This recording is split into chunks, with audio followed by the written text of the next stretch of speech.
quand on arrive dans un endroit comme celui-là, forcément, on s'attend à voir un des géants aujourd'hui des mines. Un pays minier courtisé par la plupart des gens, la Guinée. Et naturellement, lorsqu'on arrive sur cet endroit où tout le monde des mines est présent, on voit affiché Simandou 2040. Aucune surprise. On va aller voir les Guinéens pour voir ce qu'ils viennent vendre ici, ce qu'ils viennent proposer dans ce monde. Bonjour. Comment ça va? Ça va bien?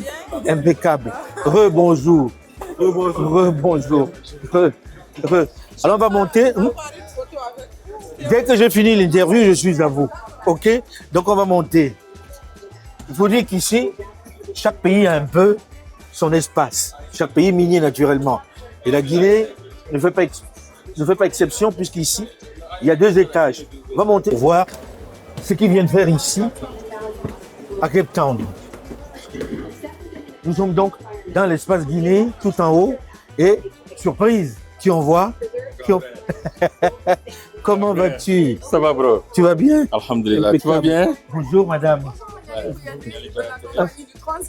Enchanté. Ah, c'est vous qui êtes pour la transguinéenne, qui aujourd'hui ne transporte plus seulement les minéraux, mais les hommes et la marchandise. Dans la deuxième phase. Bien. Alors, on va s'asseoir chez vous un peu. Allez, merci. Merci.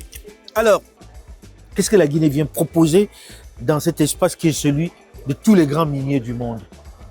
Ce qu'on est en train de vendre ici aujourd'hui, c'est la destination Guinée.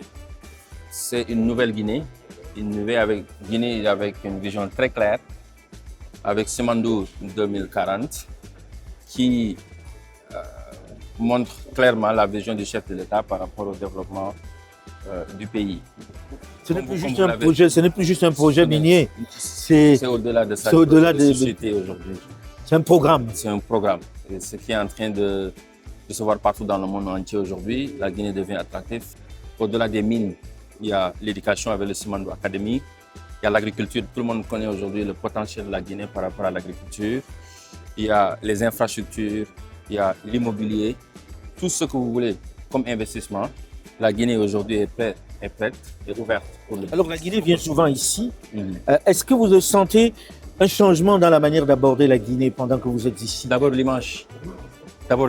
Et vous avez joué un rôle incroyable. Je disais merci pour ce que vous avez fait parce que moi, quand je suis arrivé en Guinée il y a 2 ans pour soutenir le gouvernement sur le branding et le soft power du pays, j'avais regardé tes vidéos et vous m'avez donné beaucoup d'informations par rapport à Simandou Project. Merci. Donc merci. L'image, c'est ce qu'on voit aujourd'hui. C'est pourquoi c'est important pour nos pays en Afrique de recréer l'histoire pour nos pays, raconter nos propres histoires.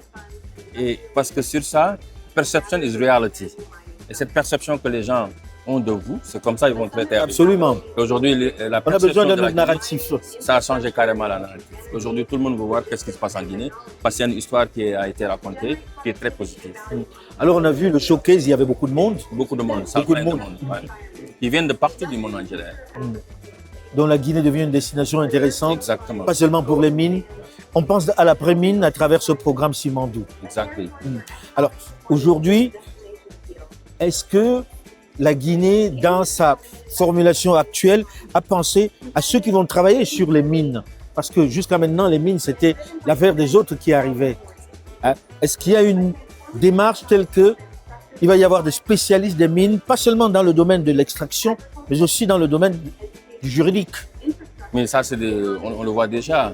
Vous avez vu le capital humain qui est déjà la majeure partie des gens qui travaillent autour de ce projet pour le gouvernement. C'est la diaspora guinéenne qui reviennent, les enfants de ce pays qui ont les compétences qu'il faut. Vous avez écouté aujourd'hui Mme Maïmouna Diakhabe qui était pertinente, qui a parlé de la vision du président, mais aussi les questions juridiques et économiques du pays. Ça, c'est des enfants du pays qui sont à l'extérieur, qui reviennent pour soutenir la vision du président aujourd'hui. Et au-delà de ça, ils sont allés loin. Ce qui me plaît beaucoup dans ce programme, c'est le Simandou Academy.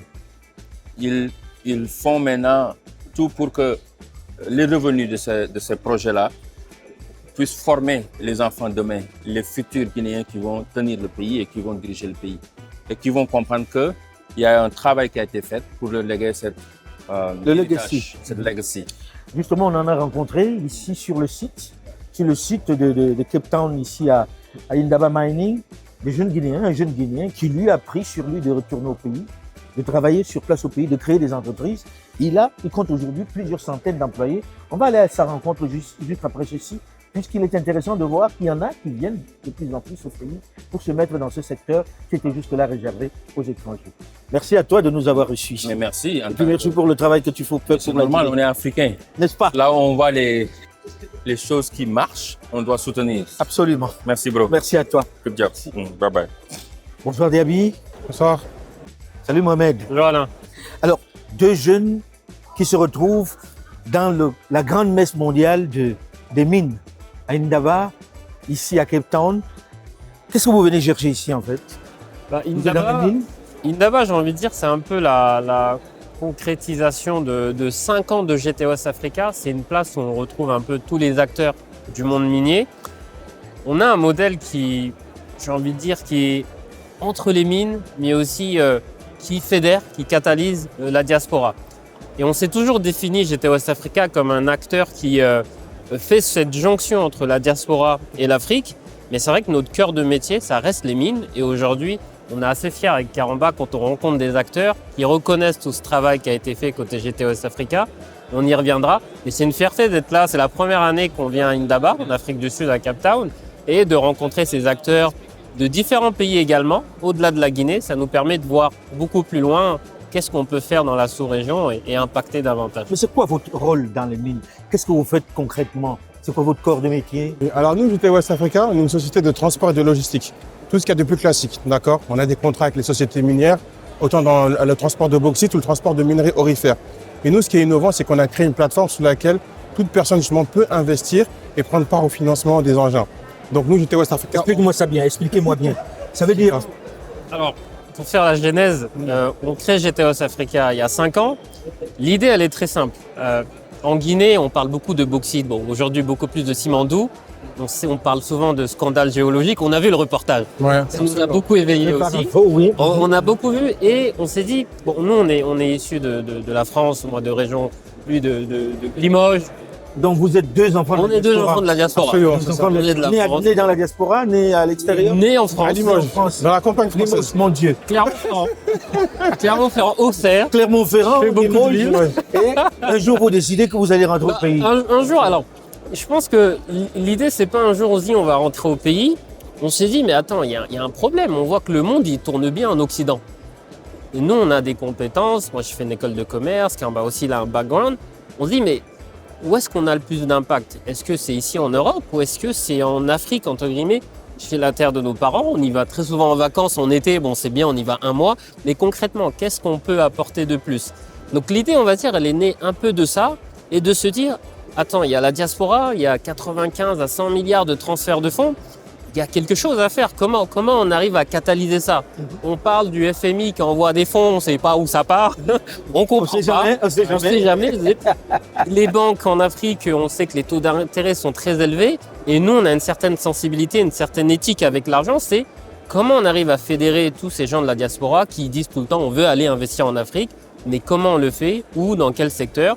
Et c'est là que GT West Africa répond à un problème concret. C'est-à-dire, GT West Africa, je veux résumer si j'ai bien compris. Oui. C'est dit, nous on monte une boîte, on va aller dans les mines, transport et logistique. Si un bonhomme de la diaspora, une nana de la diaspora pour parler vulgairement, a envie d'investir en Afrique, il peut rejoindre GT West Africa. Il peut investir dans des engins qui vont travailler au compte de GT West Africa. C'est-à-dire qu'il vous donne de l'argent que vous investissez dans pour financer des engins. Les équipements, c'est des asset back, on va dire financer des engins tangibles, des actifs qui ont concret, des rendements concrets, qui est palpable et qui travaillent dans les mines et en toute transparence parce que on s'est aussi dit mais c'est l'Afrique, il y a la confiance, on ne sait pas avec qui travailler, oui, comment ça, c'est on le plus fait. gros problème. Et ça, c'est le plus gros problème. Beaucoup de personnes ont perdu de l'argent en investissant au Exactement. On parle beaucoup de la crise de confiance. Et nous, GT West Africa, ce qu'on a réussi à faire, c'est de connecter les opportunités avec les attentes de la diaspora. C'est-à-dire que nous, avec notre présence sur le terrain, on a pu identifier les engins, identifier les acteurs et mettre en place une solution qui est adaptée. Aujourd'hui, les gens vont sur notre plateforme, ils peuvent investir tranquillement, on collecte les fonds, on fait l'achat des engins, et on les achemine en Guinée-Conakry. C'est transparent, on fait le travail. C'est totalement transparent dans le sens où on s'est dit, ok, il y a cette problématique où il n'y a pas de confiance parce qu'il n'y a pas de transparence. Comment on fait? Aujourd'hui, on a Ils se sont fait à juste titre. Donc, comment on réfléchit pour, on va dire, déniveler un peu tout ça et s'assurer que les gens viennent investir en toute confiance? Aujourd'hui, on a des trackers sur tous les engins. Les investisseurs peuvent venir en Guinée même, aller dans les mines avec nous pour leur montrer ce qui se passe. Ces trackers leur permettent de vraiment suivre leur engin au day-to-day, nombre de kilomètres, consommation de carburant. Ah oui, c'est-à-dire que j'ai investi, Exactement. j'ai 3 engins, Exactement. je suis capable de On a savoir une ce plateforme. que ces engins font. Précisément où ils sont. Il y a des reportings mensuels. Donc on a vraiment essayé il y a cette discipline, cette rigueur de dire, c'est des, entre guillemets les gens, c'est des néophytes dans les mines. On sait que les mines, ça fait peur. Bah oui, parce que quand on dit mine, généralement, jusqu'à maintenant, c'était les grandes compagnies internationales qui étaient dans le domaine. Est-ce que vous avez gagné la confiance de vos dirigeants? Alors, c'est un point qui est intéressant. On a toujours voulu plus ou moins être indépendant. Non pas qu'on ne veut pas forcément être vu comme une entreprise forcément liée à l'État, mais c'est de se dire, aujourd'hui on est en Guinée, on vient d'ouvrir le Sénégal, on vient d'ouvrir le Burkina. Le mindset, c'est on fait du B2B. Parce que les sociétés internationales, on peut dire tout ce qu'on veut, mais quand c'est l'heure de payer, elles payent. Et nous, on a besoin d'embarquer nos investisseurs sur un chemin balisé avec des acteurs qui connaissent, qui ont un savoir-faire. Et aujourd'hui, le fait de travailler avec des acteurs locaux en Guinée, avec l'expertise qu'on arrive à amener, ça fait qu'on est suffisamment rassuré. Bien évidemment que l'État a un rôle à jouer. Je pense que notre modèle montre qu'il y a une voie alternative, qu'on n'est pas obligé de tout le temps dire « Ah, alors l'État n'aide pas, il n'y a pas de financement ». Non, à un moment donné, comment on fait ? Dans ce domaine, par exemple, en Guinée, vous savez bien que je travaille un peu dans ce domaine-là. En Guinée, il y avait quand même pas mal de magouilles, surtout sur le transport et la logistique, qui appartenaient souvent à des pontes du régime et qui, à la vérité, ne revenaient pas aux nationaux.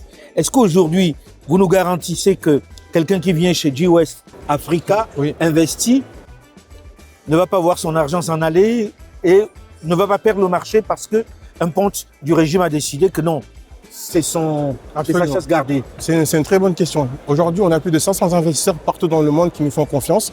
On a commencé depuis 2021 et il y en a beaucoup qui ont eu leur retour sur investissement. Comme disait Mohamed, il y en a beaucoup aussi qui viennent sur le terrain. Et nous, au fait, ce qu'on a réussi à mettre en place, c'est vraiment la confiance. Par rapport à la diaspora, aujourd'hui, le principal frein en fait, à l'investissement, c'est la crise de confiance. Et nous, avec notre transparence, le fait que les gens viennent sur le terrain, qu'on a des contrats, que tout est vraiment partagé, c'est ça, au fait, qui fait vraiment la croissance. Parce que nous, on parle beaucoup de la confiance au cœur de la croissance. Et ça, aujourd'hui, nous, on est vraiment le fruit de ça. Ça, ce qu'il faut savoir aujourd'hui, c'est que GT Africa en Guinée, c'est 200 collaborateurs. C'est plus d'une centaine d'équipements et on a cette façon de travailler qui est très agile. On ne dépend pas d'un seul acteur minier aujourd'hui. On est aussi bien en Haute-Guinée, en Basse-Côte, ce qui nous permet d'avoir une certaine autonomie et une certaine agilité dans la manière dont on place les engins et sécurise les investissements des gens qui nous font confiance. Définitivement, vous êtes rentré au bled alors? C'est ça. On peut dire ça. On a encore beaucoup à faire. Non, on est là, on est très bien ici. On est beaucoup en Guinée, ça se passe très bien et on ouvre le Sénégal dans la même logique, on ouvre le Burkina dans la même logique parce qu'il y a un terrain, il y a des opportunités et on veut être positionné avec ces gens de la diaspora. On parle beaucoup de démocratiser l'investissement minier. Parce que, tu disais tout à l'heure, c'est vrai que c'est un peu la chasse gardée des grosses sociétés minières. Tout à fait. Mais nous, en tant qu'Africains, qu'est-ce qu'on fait là-dedans? Et je pense que la méthodologie, c'est d'y aller progressivement. Ces grosses sociétés ont un savoir-faire qu'il ne faut pas négliger. On est là pour apprendre, mais on est là pour se dire demain, on est capable d'opérer des mines en toute transparence avec le savoir-faire qu'on aura accumulé ces dernières années. Ben, je vous souhaite bon vent. Hein. Merci beaucoup. On va revenir vous voir. Avec grand plaisir. En espérant que vous donniez envie à beaucoup d'autres jeunes de la diaspora de suivre votre exemple, parce qu'on avait toujours l'habitude que ce soit les jeunes partis du bled qui retournent au bled. Pour nous, vieux parents, quand on regarde que vous, qui représentez nos enfants, qui nous sommes de la diaspora, vous retourniez, et ça nous fait chaud au cœur en tout cas. Merci. Bon courage. Merci. Merci Diaby. Hein? Bon courage. Merci. Ça fait plaisir de voir cette jeunesse de la diaspora revenir prendre part à la transformation que connaît le pays, saisir l'opportunité qu'il représente. Ils sont de plus en plus nombreux à prendre le chemin du retour, notamment en Guinée où les choses semblent vraiment bouger. Je suis Madame Toréline Kaba. CEO de la société Hailey Negos International Group, fondée en 2014, donc depuis 12 ans. J'évolue dans le secteur du transport, la logistique et les infrastructures. J'ai commencé le transport de minéraux en fait en 2021, donc cela fait 5 ans maintenant. J'ai débuté très tôt l'entrepreneuriat. Ça fait 12 ans, encore une fois, que je dis que j'évolue. J'adore les affaires. Donc, j'ai voulu connaître le début du processus des mines. J'ai commencé dans le transport de la Dans le bauxite. transport. Voilà. Jusqu'à maintenant, le transport, avant que le régime ne change en place, le transport, c'était du domaine des entreprises chinoises. Pour l'essentiel, en tout cas, c'était des entreprises étrangères. Comment une jeune fille comme vous se retrouve à l'intérieur? Alors, d'ailleurs, moi, ce sont des Asiatiques qui sont venus au sein de ma société de négoce, qui m'ont demandé comment avoir un contrat de transport de minerais. Et ça m'a tiqué l'oreille tout de suite. Je me suis dit, mais comment des étrangers peuvent venir dans mon pays et demander un contrat de transport? J'ai dit, mais attends, je suis guinéenne. Je suis allée voir une société minière de la plage. Je les ai demandé, écoutez, je veux un contrat de transport de minerais. Je ne suis pas seule, mais j'ai des partenaires asiatiques qui veulent bien m'accompagner. Est-ce que c'est possible d'avoir un contrat? Je l'ai eu tout de suite, mon contrat. Ça m'a pris un peu de temps, mais je l'ai eu après 1 mois de négociation. Et pendant 1 année, ces Asiatiques travaillaient sur mon contrat de transport de minerais. Et c'est là que la curiosité et l'envie m'a donné envie d'essayer moi-même et acheter mes propres engins. Alors, vous démarrez avec des Asiatiques, vous regardez un peu ce qu'ils font, un peu à leur manière aussi, puisqu'ils regardent ce que les autres ont fait. Et ensuite, derrière, vous décidez que vous allez vous mettre par vous-même. Aujourd'hui, combien d'employés vous avez? Bon, j'ai à peu près 300 employés dans la logistique minière. Certainement, d'ici la fin d'année 2026, on va sur des milliers d'employés. Comme je le disais, j'évolue dans le secteur du transport de la bauxite. Je viens d'avoir un contrat de mandat de vente de bauxite également. Je suis en train de fonder en coulisses ma propre société minière. Ah oui, je suis L'appétit vient en mangeant. Exactement, je suis très ambitieuse, j'ai une longue vision également. Donc, Est-ce que vous ne rencontrez pas des difficultés, vous, en tant que femme d'un et en tant que Guinéenne, à avoir ces marchés-là, qui jusqu'à maintenant étaient l'affaire des grandes firmes internationales? alors, rencontrer des difficultés, je pense que ça ne doit pas être un obstacle. Ok, comme je le disais, je suis curieuse, ambitieuse. Ok, j'ai jamais eu de difficultés à surmonter. Je pense que quand on veut quelque chose, on a un objectif, une vision, on essaye de l'avoir. Et après, c'est à nous de nous prouver en tant qu'entrepreneur qu'on peut le faire. C'est vrai que je suis une femme. J'ai évolué dans le transit, ensuite la logistique. Ce ne sont pas des secteurs qui me font peur. J'essaye d'apprendre tous les jours. Aujourd'hui, je travaille dans la zone de Bokeh, à Bofa, dans différentes villes en Guinée. Aujourd'hui, combien d'engins vous avez et quel type d'engins, grosso modo? Alors, j'ai des camions bennes 12 roues, j'ai des camions semi-remorques, à peu près une 200. Je compte en avoir 500 d'ici la fin de l'année, donc voilà. Est-ce que vous avez été suivi par les banques? Parce qu'on n'achète pas 500 camions de Pas cet comme ordre-là comme ça. Ça veut dire que vous avez été suivi par... Bien sûr. Alors, comment j'ai fait la première fois? C'est là que j'ai fait un business plan. J'ai monté un business plan pour avoir mon premier financement en République de Guinée. Voilà. La deuxième année, encore, j'ai essayé. Et là, aujourd'hui, je travaille à l'international. J'ai pu avoir des financements auprès de sociétés chinoises à l'étranger. Donc, c'est ce qui m'a permis d'avoir mes engins. Vous avez toujours les Chinois avec vous ou bien vous vous êtes émancipé? Alors, en termes d'engins, ok, j'utilise du Shackman, XCMG, je suis en train de voir avec Renault, mais c'est pas question de chinois ou étrangers. Je pense qu'aujourd'hui, pour l'Afrique, on a beaucoup plus besoin de rentabiliser, ok. Il s'agit d'avoir des camions adéquats pour l'Afrique qui nous permettent d'amortir facilement. Voilà, c'est pourquoi je vais sur cette eau, voilà. Est-ce que vous avez le courage de dire votre chiffre d'affaires? Non, j'ai pas le courage de Vous n'en le avez dire. pas le courage. Non. Est-ce que vous avez les facilités de pouvoir locaux? Parce qu'on parle beaucoup de content, local content. Est-ce que les autorités vous facilitent le moyen d'accéder à des marchés? Aujourd'hui, grâce à la vision de notre chef de l'État, le général Mamadi Doumbouya, président de la République de Guinée, la Guinée a complètement changé. On évolue positivement. On a énormément d'opportunités, que ce soit dans les secteurs de l'agriculture, du transport, du commerce, quel que soit. C'était pas comme autrefois. Donc, tout entrepreneur qui a un projet, un business plan, arrivera forcément à décrocher un marché. Que ce soit un marché ou pas, je pense qu'aujourd'hui, on a cette possibilité de créer notre environnement. Okay? Comme je le disais encore tantôt, quand on a un bon projet, quand on a un bon business plan, on le présente, que ce soit aux banques, que ce soit aux structures financières, que ce soit à l'État, s'ils nous font confiance, s'ils croient à notre projet, à notre vision, ça peut être réalisé. Je vais finir par cette question. C'est quoi votre parcours? Qu'est-ce que vous faisiez avant? Qu'est-ce que vous avez suivi comme formation pour vous retrouver dans les mines aujourd'hui, après être passé par le transit? Alors, je suis née aux États-Unis, guinéenne de naissance. Je suis arrivée à Conakry début 2014. Ma mère, voilà, qui était une femme formidable en République de Guinée, Adja, Madame Kabarou Dibari, qui m'a donné cette envie d'entreprendre. Donc, elle m'a beaucoup appris dans les affaires, que j'ai d'ailleurs suivies. Ça fait 12 ans que j'ai ma société. C'est vrai que j'ai l'air jeune et tout ça, mais je ne le suis pas aussi. Mais j'ai toujours évolué dans l'entrepreneuriat jusqu'à aujourd'hui. J'aimerais être cette femme d'affaires en Guinée qui croit en ce pays, qui croit aux ressources naturelles que son pays a, voilà, pour promouvoir tout ce qui est content local. Merci beaucoup. Merci monsieur.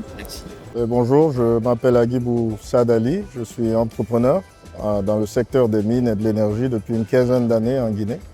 Donc, nous développons des solutions de fourniture, de maintenance, de construction et d'ingénierie dans la chaîne de valeur minière, dans la bauxite, le fer et l'or en Guinée. Alors on va parler en français facile, parce que ce que vous venez de dire pour moi c'est du chinois. Ok.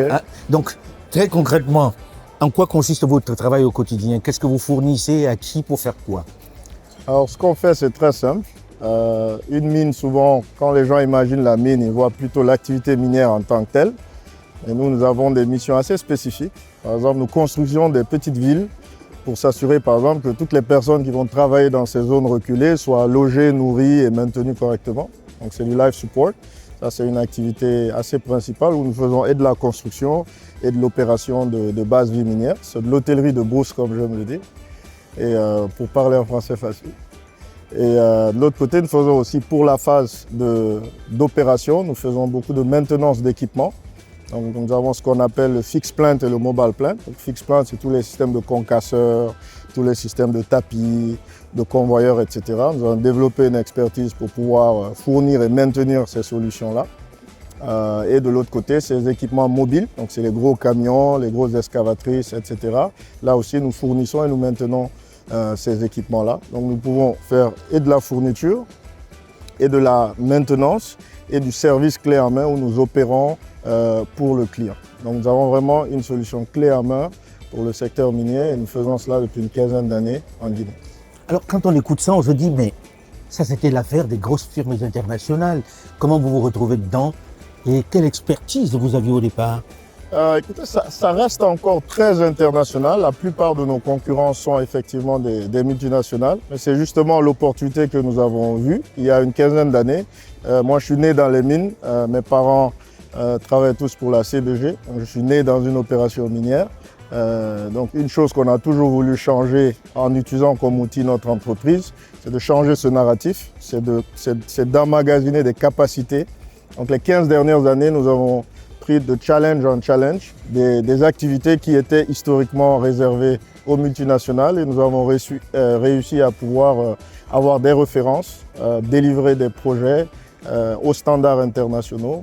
Nous avons par exemple réussi à travailler sur le projet Simandou et nous avons une KPI dont nous sommes très fiers. On a fait plus de 2 500 000 heures sans accident de travail.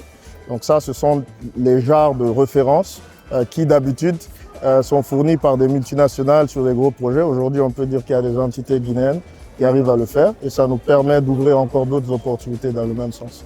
Quand vous dites ça, on se dit, c'est quoi la ressource? Parce que l'une des principales faiblesses du pays, c'était la ressource humaine. C'était cette ressource humaine que l'on recherche en Guinée.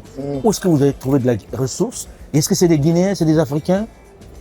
Oui, écoutez, nous avons une vingtaine de nationalités dans notre entreprise. Le changement de paradigme qu'on a pu déclencher dès le départ, c'est de savoir qu'une entreprise guinéenne doit avoir un capital guinéen, créer de la valeur localement et garder cette valeur. Mais nous pouvons utiliser la main-d'œuvre de partout, tant que nous sommes, disons, les metteurs en scène de cette main-d'œuvre. Donc d'un côté, nous sommes sur le marché international du talent où nous compétissons pour attirer les meilleurs talents, pour s'assurer que nos standards ne soient pas, réduits. En même temps, nous mettons en place un système de transfert de compétences et nous formons des jeunes Guinéens. Nous avons en ce moment environ une dizaine de jeunes Guinéens qui sont au Maroc pour une formation chez Cummins.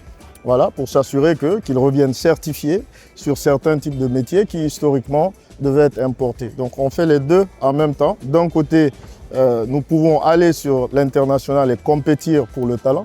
Okay. De l'autre côté, nous essayons d'augmenter les capacités locales et on espère qu'on arrivera à une vitesse de croisière bientôt où la majorité, en tout cas des métiers techniques qui sont les mieux payés, qui sont les plus décents, pourront être locaux. Quand on regarde la Guinée, l'histoire de la Guinée, c'est l'histoire, j'ai dit, de 64 ans de braquage. C'est ce que on a vécu en Guinée jusqu'à maintenant. Pensez-vous qu'avec des jeunes de votre acabit, des jeunes bien formés, des jeunes qui en ont envie, on pourra changer cette donne qui fait que les mines ne sont plus l'affaire seulement des firmes étrangères qui en profitent pour que cela bénéficie aussi aux nationaux? Oui, absolument. Je pense que ça commence déjà à changer. Nous avons effectivement historiquement un secteur minier qui, on doit le dire aussi, n'intéressait pas beaucoup les locaux. Donc nous sommes une première génération de jeunes entrepreneurs qui voulons participer à cette activité. Et aujourd'hui, nous, on peut dire qu'il y a aussi une volonté politique pour accompagner ces efforts, surtout par la compétence et le track record. Parce que là où l'Afrique aussi a beaucoup pêché, c'est que les opportunités sont souvent parties vers les personnes bien positionnées ou bien en relation. Aujourd'hui, nous avons un leadership qui reconnaît des gens qui font des choses et qui leur permet, disons, de participer aux activités du pays. Pour moi, cela nous permettra d'être moins, disons, la victime et qu'on puisse être les vrais acteurs, disons, du développement du pays. Et nous avons quand même, comme je le dis, un secteur minier extrêmement intéressant, où il y a énormément d'opportunités. Et tous les jours, ce que nous essayons de faire comprendre à d'autres personnes aussi, c'est de s'intéresser. Parce qu'il y a il y a une très grande facilité de dire que, disons, c'est les autres qui n'ont pas fait, mais qu'est-ce que nous on a fait, hein? Qui s'est formé, qui est allé chercher l'opportunité. Et il y a des pays comme le Ghana aujourd'hui, le Mali, etc., où vous avez vraiment une montée en puissance d'opérateurs locaux. Et je pense que la Guinée pourra aller encore plus vite. Aujourd'hui, est-ce qu'il n'y a pas une urgence à créer un cadre de formation des écoles dans ce domaine-là? Est-ce que ce n'est pas ça la priorité des priorités? Absolument. Et je pense que ça a été très tôt identifié par les autorités en place. Vous avez entendu parler de la Simandou Academy, qui n'a pas été voulue comme une école, mais comme un mouvement. Alors aujourd'hui, nous, au sein de IBS nous-mêmes, nous avons adhéré à ce mouvement et nous avons enlisté tous nos partenaires comme Cummins, comme Siemens et autres, pour pouvoir mettre en place des formations certifiantes pour des gens qui étaient chez nous mais qui n'étaient pas certifiés. C'est pourquoi je vous parlais tout de suite d'une équipe qui allait se faire former. Il y aura plusieurs autres cohortes dans le même sens. Aujourd'hui, nous avons, disons, une opportunité de former le plus de Guinéens que possible parce qu'effectivement, il y a un sujet d'avoir des emplois. Mais nous, on aime parler d'emplois décents. Donc des emplois qui permettent aux jeunes Guinéens de pouvoir avoir de vrais rêves et de faire réaliser ces rêves-là. Donc aujourd'hui, avec tous les centres de formation qui sont en train d'être développés dans le pays et dans le programme Simandou 2040, le développement humain est vraiment au centre, avec plusieurs universités, polytechniques, etc. annoncées. Ça, c'est le travail de l'État, mais de notre côté, en tant qu'entreprise, nous devons aussi investir dans de la formation pour notre personnel certifiante, du développement dans les métiers surtout techniques, les métiers de l'ingénierie, l'IA. Donc tout ça, c'est des choses que, encore une fois, l'État ne peut pas faire seul. Il faut qu'il y ait des entreprises qui qui font leur part des choses, qui prennent des risques et qui suivent, disons, les opportunités de la manière la plus responsable que possible. Dernier volet, c'est que le domaine des mines, le secteur minier dans lequel vous évoluez est un secteur à grands capitaux. Il faut beaucoup d'argent. Et cet argent-là, il faut de grandes banques pour le faire. Si certaines firmes internationales bénéficient encore de cette primauté, c'est bien parce qu'elles ont derrière elles des grandes banques. Une structure comme la vôtre, qui est derrière elle? Est-ce que les banques vous suivent? Les banques locales ont-elles la capacité pour suivre? Est-ce que vous ne partez pas des gens handicapés? Alors, effectivement, c'est une très bonne question, parce qu'on en parlait hier. Donc, il y avait un événement ici à Indaba avec AFG Bank, et aussi avec EcoBank. Donc déjà, pour la première fois, les banques africaines sont à Indaba. Ça fait 13 ans que je vis à Indaba, elles ne sont jamais là.